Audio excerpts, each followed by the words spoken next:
Bonjour à tous et à toutes et bienvenue à la lecture de la parole de Dieu. Donc hier je vous avais lu Exode chapitre 31. Aujourd'hui je vais vous lire Exode chapitre 32. Donc c'est toujours pour l'instant dans l'Ancien Testament. Le veau d'or. Le peuple vit que Moïse tardait à descendre de la montagne. Alors le peuple s'assembla autour d'Aaron et lui dit: Lève-toi, fais-nous des dieux qui marchent devant nous.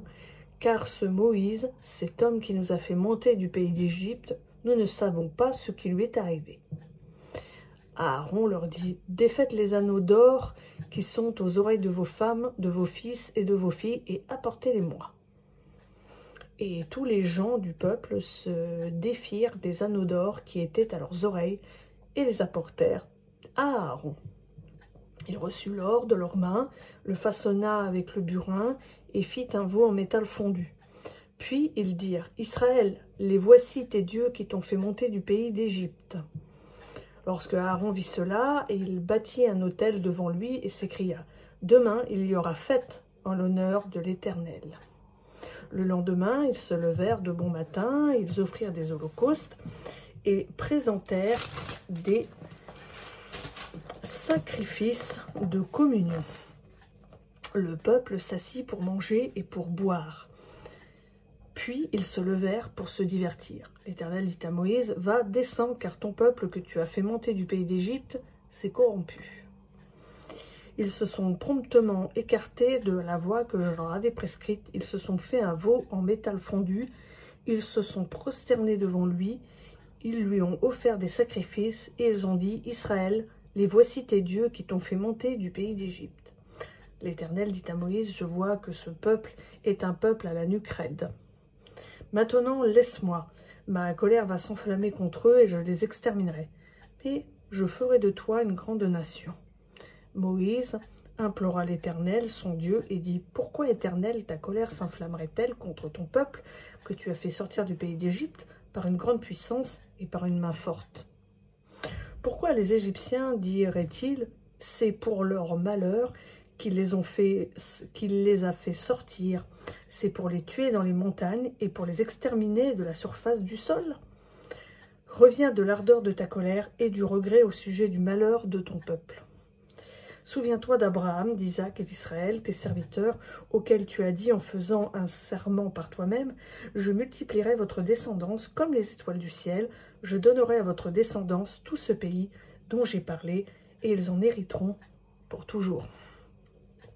Et l'Éternel regretta le malheur dont il avait déclaré qu'il frapperait son peuple. Moïse s'en retourna et descendit de la montagne, les 2 tables du témoignage à la main. Les tables étaient écrites des 2 côtés, elles étaient écrites de part et d'autre. Les tables étaient l'œuvre de Dieu et l'écriture était l'écriture de Dieu gravée sur les tables. Josué entendit la voix du peuple qui poussait des clameurs.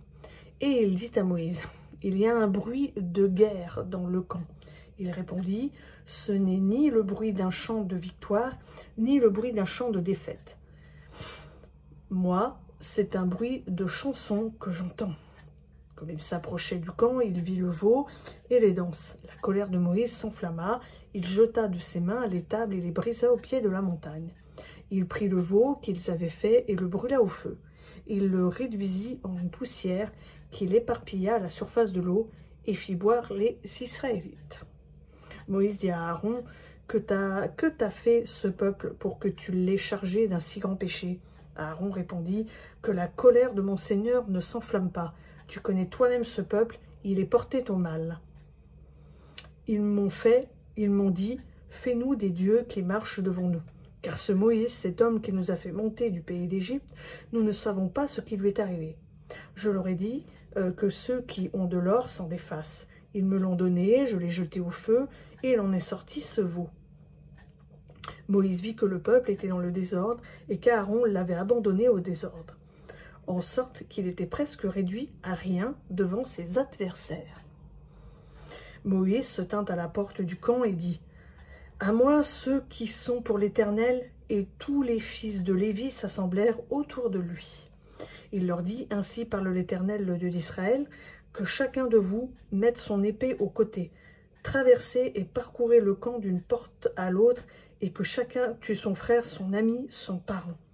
Les fils de Lévi agirent selon l'ordre de Moïse, et il tomba parmi le peuple environ 3000 hommes ce jour-là. Moïse dit, « Consacrez-vous aujourd'hui à l'Éternel, chacun même au prix de son fils ou de son frère, afin qu'il vous accorde aujourd'hui une bénédiction. » Intercession de Moïse. Le lendemain, Moïse dit au peuple, « Vous avez commis un grand péché. Je vais maintenant monter vers l'Éternel. Peut-être pourrai-je faire l'expiation pour votre péché. » Moïse retourna vers l'Éternel et dit, « Ah, ce peuple a commis un grand péché. Ils se sont fait des dieux d'or. Pardonne maintenant leurs péchés, sinon je t'en prie, efface-moi de ton livre que tu as écrit. » L'Éternel dit à Moïse, « C'est celui qui a péché contre moi que j'effacerai de mon livre. » Va maintenant, conduis le peuple où je t'ai dit. Voici que mon ange marchera devant toi, mais le jour de mon intervention, j'interviendrai contre eux à cause de leurs péchés. L'Éternel frappa le peuple parce qu'ils avaient fait ce veau fabriqué par Aaron. Donc voilà, c'était la lecture de l'Exode chapitre 32. Je vous souhaite à tous et à toutes une bonne soirée et à bientôt sur Elolam.